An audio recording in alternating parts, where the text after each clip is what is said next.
Lord be with you.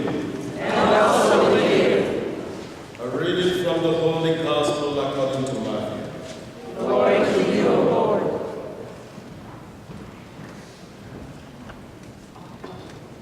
Jesus told his disciples this parable. A man going on a journey called in his servants and entrusted his possession to them. To one he gave 5 talents, to another 2, to a third 1, to each according to his ability. Then he went away. Immediately, the one who received 5 talents went and traded with them and made another 5. Likewise, the one who received 2 made another 2. But the man who received 1 went off and dug a hole in the ground and buried his master's money. After a long time, the master of those servants came back and settled accounts with them. The one who had received 5 talents came forward, bringing the additional 5. He said, "Master, you gave me 5 talents. See, I have made 5 more." His master said to him, "Well done, my good and faithful servant. Since you were faithful in small matters, I will give you great responsibilities. Come, share your master's joy." Then the one who had received 2 talents also came forward and said, "Master, you gave me 2 talents. See, I have made 2 more." His master said to him, "Well done, my good and faithful servant. Since you were faithful in small matters, I will give you great responsibilities. Come, share your master's joy." Then the one who had received the 1 talent came forward and said, "Master, I know you were a demanding person, harvesting where you did not plant and gathering where you did not scatter. So out of fear, I went off and buried your talent in the ground. Here it is back." His master said to him in reply, "You wicked, lazy servant. So you knew that I harvest where I did not plant and gather where I did not scatter. Should you not then have put my money in the bank so that I could have got it back with interest on my return? Now then, take the talent from him and give it to the one with 10. For to everyone who has, more will be given, and he will grow rich. But from the one who has not, even what he has will be taken away. And throw these useless servants into the darkness outside, where there will be wailing and grinding of teeth." The Gospel of the Lord. Praise to you, Lord Jesus Christ.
Do you understand that?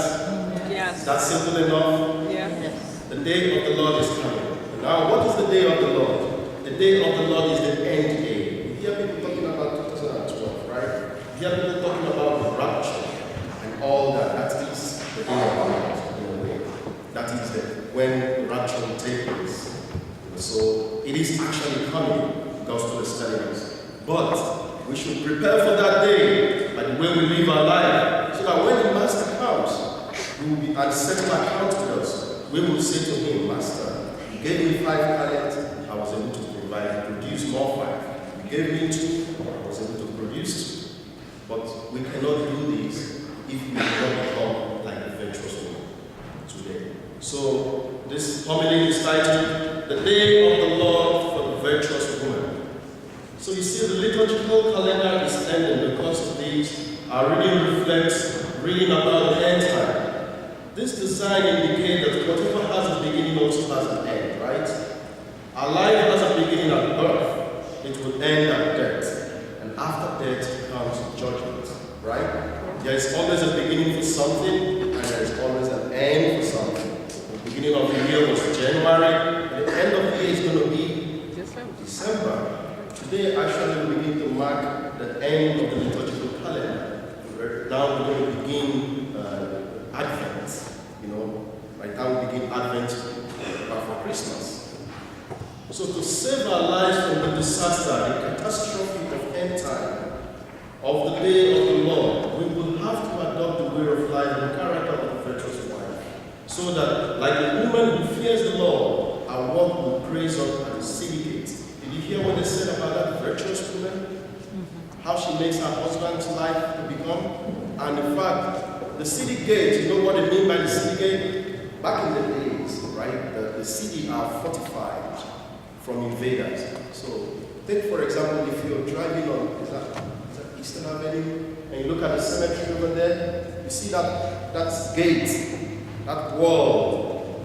So that wall was something like in the medieval times, where people come and gather at the city gate, and it's like a place where people gossip or talk, like recreation, like a park. So it's like everybody knows everybody in the city. So they don't, when you're going out and you're coming in, people will start talking about you. So when a virtuous woman passes through the city gate, they will only have good things to say about her because of the way of life she lived. So that's the meaning of that last line of our first reading that says that her walk will praise her in the city gate. Because people are going to only say good things. When they look for bad things about her, they're not going to be able to find one. And it's only good things they're going to find. And the good thing about her will praise her in the city gate. That's the meaning of that. The point is that what will save us at the end of time is the works we have done today. If we have worked hard preparing for the end time, when that time comes, everything will fall in place just as we have prepared for it. Preparing for the day of the Lord is like preparing for emergency. Now, I remember my auntie, I babysitted for my auntie back in Nigeria, because you see in Nigeria, people have maids to help babysit, right? But then if you have relatives, you don't need to get a maid, you get your relative, especially girls. Now in my family, when people started having a baby in my family, they looked around for a girl, they didn't see there's no girl big enough to carry a baby, So I was the biggest grown person that time that needs that aid, that requirement. So I had to travel to the western part of Nigeria to babysit my aunts and children. So I babysitted all of them since 84 to like 95. From 1984 to 1995. But anyway, my point is that I saw the lady give birth to all her babies, so that I know how she prepares. When it's time for, when she's pregnant, there is a baby's bag I will have. Now the baby has not been born, but the baby's bag is here, and there is powder, there is a sterilizing unit, there is cotton wool. I can tell you some of the things in it, but then they prepare this bag. My point is that once the day, the state of emergency comes, the day of labor, once the day of labor comes, the labor in not Labor Day. You know, well, once it comes, you see, it's like always like 4 a.m. or 5 a.m. It happens for her. But then I already know because I will hear the footsteps, and then the next thing I know they're going to knock on my door to go and open the garage. And that will happen. I'll go and open the garage. The man is already seeing him putting his button, he's rushing to the Volkswagen, he's driving, and then they are escorting her. It's like always happens like that. So, but then she has been preparing for this day, counting on the calendar, marking, doing everything, putting all those things that has to be in that bag. So she has prepared for this day of the Lord. This day. And then once the tree that goes up, and then every other thing starts falling in line. That is how the day of the Lord is going to be for us, brothers and sisters. The day of the Lord is that emergency day, as it happened in Haiti. We know what happened in Haiti, right? The day of the Lord happened, the earth quaked and swallowed how many thousands of human beings? Some people probably would have left their wife and cheating at the back of their wife in the hotel. And the day of the Lord happened and the world fell on top of them. What are you going to say to your family and your wife if something like that happened to you? Or as it happened in Japan, the day of the Lord happened and there was a big tsunami and it took people away. It happened in everywhere. It's happening. The day of the Lord is happening and it continues to happen. The day of the Lord is with us here. You can be driving and there can be an accident. But people look at the day of the Lord from this point of view of negativity, of disaster. But behold, if you prepare for that disaster, if you prepare for that emergency, you will no longer have to fear the day of the Lord. You just give account of the life you have lived on earth. And you know that your works, your good works, will speak for you, just like the virtuous woman by the sea gate. Therefore, we no longer have to fear death. We no longer have to fear people talking about 2012. People talking about, today is the last day or whatever. Yeah. The people are going to go to heaven and the door is going to be closed. You don't have to listen to what people say anymore because you know the life you live. We therefore need not question when the day of the Lord will come, for it will certainly come. And we do not need to listen to the people who are telling us what the day of the Lord is. The day of the Lord will come upon us like labor pains. Suddenly, do not mind those who say it's 2012 or any date. The day of the Lord has come for those who died, like what I mentioned, tsunami and earthquake. And this is what Paul said to us. He says, concerning time and season, you yourself know that the day of the Lord will come like a thief in the night. You see, something about time in nature, if you check through natural history or any history, there is something, the expression, can't you read the signs of the time? There are times, things happen at certain time. 500 BC was a great time in the world. When that was the time of Abraham, that was the time Confucius in China, that was the time things were happening in Persia and everywhere. So at different times things happen. Times also tells us about season. You know that when it is summer, the sun is going to be out. You know when it is winter, the snow is going to be falling. So the virtuous woman will prepare her house, make the blanket, see the window, get ready for snow. That is all what it's all about. So we know there are seasons in time, So if there are seasons in time, so time has been ancient. If there are seasons in time, it therefore means that there is time for plenty, there is time for good, for people to relax and enjoy. But then, that disaster time will also come. There will be time for it. There will be time for death, just as there is time for birth. So the homily today is actually for us to get prepared for the coming of the Lord, because there will be time for that too. Now is the time, and here is the place for us to begin to prepare against the day of the Lord, so that when it comes, it does not take us unaware. Let us check out the Lady Wisdom to see how she prepared. Those who live like pagans will be overtaken like the night, like in the night. They will be saying to themselves, "Oh, we have security. Settle down to enjoy their ill-gotten wealth. Then the day of the Lord will come suddenly. For children of light will be wide awake. They will not fall asleep. They will be prepared. They will be doing such works that will speak for them at judgment, just like the good works of the virtuous woman.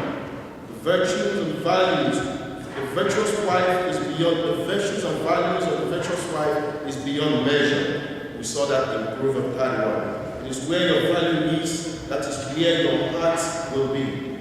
So that is why the husband of a virtuous woman entrusts his heart to her. You trust your wife based on the good she brings you. You give her your heart because you know that with her your heart is safe. When you surrender your life to your virtuous wife, she will manage your life well for you and multiply your wealth, just like the servant in our gospel. What that means is that in family, because we cannot prepare alone, we prepare for this journey with a life partner. That is what life is all about. No man lives alone. No animal lives alone. People live in pair, man and woman, and that is how family is structured. That's how society is also structured. Without family, the society will break down. And if a family breaks down, society breaks down in itself. So in our family, we prepare for the day of the Lord with our wife, with our husband. And so the man hands over, surrenders. That is actually what it means to be in love with somebody. Surrenders his whole life to his wife, just as the wife surrenders her own life to him, to take care of. Because you know she's a virtuous woman. And so you believe and you trust in her that she will take care of your secrets, will take care of your bank account. She got your back, or you got her. That is the point of the life. When a man finds a virtuous wife, his life begins anew because she domesticates him and his household.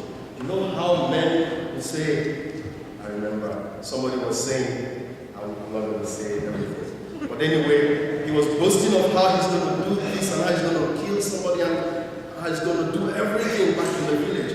And he didn't know the person who had offended him or done what he didn't want to be done was the girl he liked. So when he started threatening and we were holding him and he was going to meet the person to descend on the person, and then he saw it is that girl. He said, "Oh, you see, why did you not tell me she's the one in the first place?" And then all that fire and that rage just came in like that.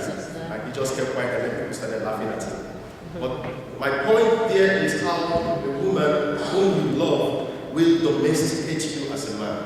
Will make you to lose those wild or that flaunting of power that men do. Same with a woman also.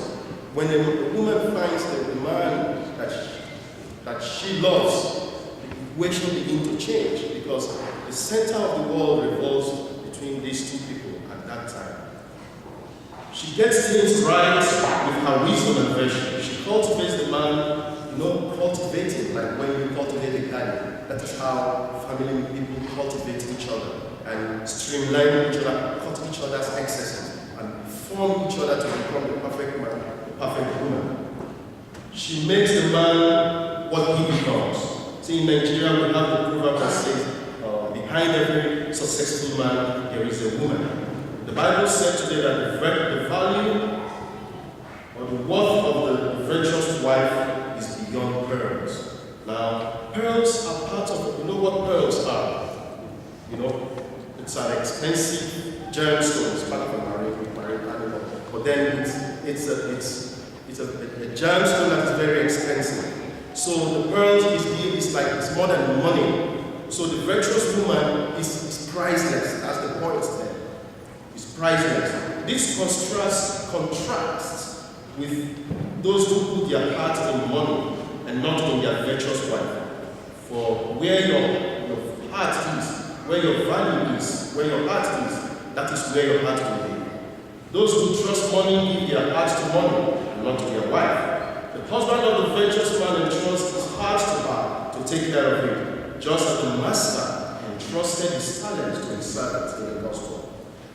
You can only entrust your heart to someone you believe will take care of you. So just as the master entrusts his talent to his servant, the husband entrusts their hearts to their wife, wife entrusts their hearts to their husband, to nurture their life unto health and long life. Because today we know that many people, when you go out to work and wherever you go to, when you return home, you want to return to peace. And when you return to peace, if you are living with a virtuous wife or a virtuous husband, if you return home, you know you are returning to happiness. You know that the stress of the office goes. But then, if you're not living with a virtuous wife or a virtuous husband, when you return home, what do you return to? Right. Chaos. Chaos. Stress, high blood pressure, stroke.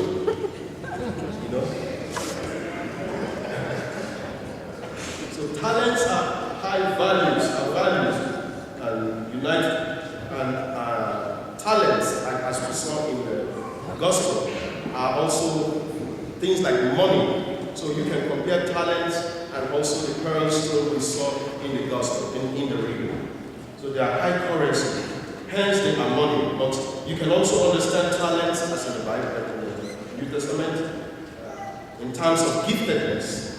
So in any case, you can multiply your money by investing it in the business, right? You can put your money in the bank that you have for your stock markets, You can also multiply your gifts, your talents. Like, for example, if you are a singer, you can progress from being a singer to being a conductor. If you are a bass drum drum player can become a guitar player because you practice, you use that talent.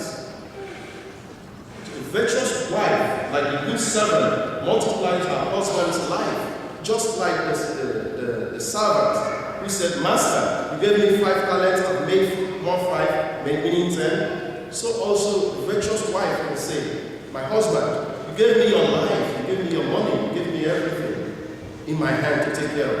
I am going to make the best of it so that your life will even increase, so that you don't even die of stress and high blood pressure. But I'm going to make your life, make you live longer." This means that at the end of time, when the husband, like the master, comes to settle accounts, he will be very happy with his wife because of the way, treats you right. That statement? The way the husband has treated her, or the way she has treated her husband. This further means that at the end of time, the virtuous wife should not be afraid of the death of judgment or the virtuous husband, because the words of her hands speak for itself. You can see that she has been a good woman all her life. The bad wife makes her husband's heart bitter and poisons it. We need to read the rest of Proverbs 31 when we get home. You hear of men dying of heart attack, like I've said. Likewise, women who are being emotionally drained, abused by their husband. I've had the story of many times of a man cheating on the wife and everything. Later on, the woman will forgive him, but then I'll bring him inside the house. And later on, he turns around to do the same thing again. How do you expect such a woman to be able to forgive again and go back again into such abuse? In fact, sometimes women will even go out of their way to pay their husband a credit card, and then he will go in to repeat the same thing again. A man will be judged based on how he treats his wife. A woman will be judged based on how she treats her husband also. Our family will turn out to become how we have prepared it. How we have made our family is how it's going to turn out to be for us. And that's how our society will become. It is not magic. When you walk down the street, there's drug, or when you walk down the street, there's happy children on the bicycle. It is not magic. It is what we did with our heart. Do not think that when I commit my own private sin, it does not affect other people. It does.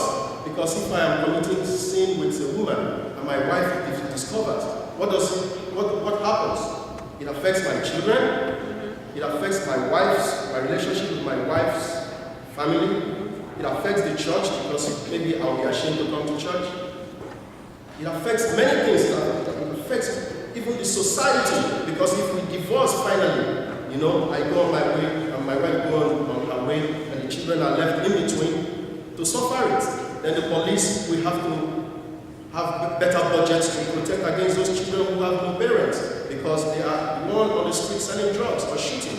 You see how that thing you did in the bedroom with somebody far away, you think that nobody knows. You see how it will affect many other people, how it trickles down. So finally, let us prepare for the day, for end time today. Let us start now to build our family like we want it, by being nice to our spouses, children and parents, so that when the time comes, our character, the life we have lived, will speak for itself, will speak for us at the city gate. May the good Lord bless His words in our hearts. Amen.